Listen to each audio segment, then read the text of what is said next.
when you base a state off bloodshed and off throwing people off their their homes, this is in direct contravention to the actual pledge.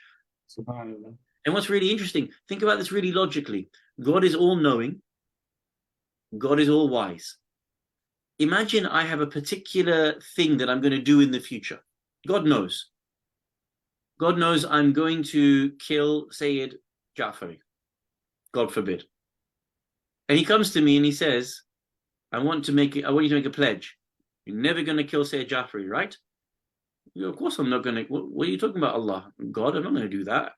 Pledge to me. I pledge to you. I'm never going to. He explicitly makes a pledge not to do these things because he knows that in the future that's something that's going to bring my downfall.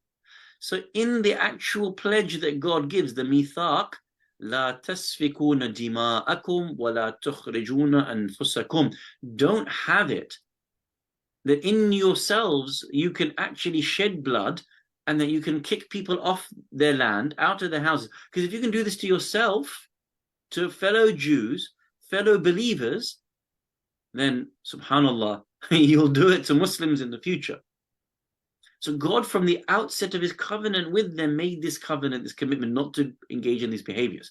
Yet they created a state off the back of ethnic cleansing, genocide, mass murder, and even until now, subhanallah, Sayyidina, the land of Gaza is smaller than London, and it's had the equivalent of more than 3 atom bombs dropped on it. That's incredible.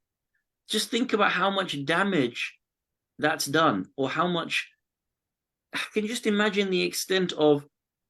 And just as an FYI, I'm sure you've seen this, Sayyid, you're more up to date on the news than I am, but there's a UK MP by the name of Layla Moran, Christian. Yes. And she actually has made a public statement that her family members are trapped inside a church in Palestine, in Gaza City, on week 1 of Israel's massacres after October the 7th. Their house got bombed. So when you say they're going after Hamas or they're going after, they bombed the houses of Christian Palestinians. Then the families of this MP, Christian UK member of parliament, they fled into a church. They've had food and water blocked from them inside the church. She is now complaining, a UK MP publicly is now complaining that there are snipers, Israeli snipers, that are shooting Christian refugees inside the church. And she actually says, with the extent of the lack of water and food, I don't think that they're going to live till Christmas.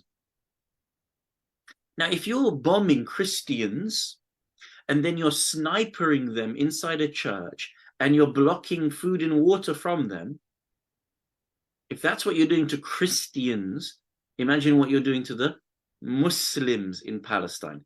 This is never a war on Hamas. This is a punishment for all Palestinians for being Palestinian. This is the definition, textbook definition of a war crime. And God told them, you can't shed blood. You can't throw people out of their houses, let alone bomb them out of their houses.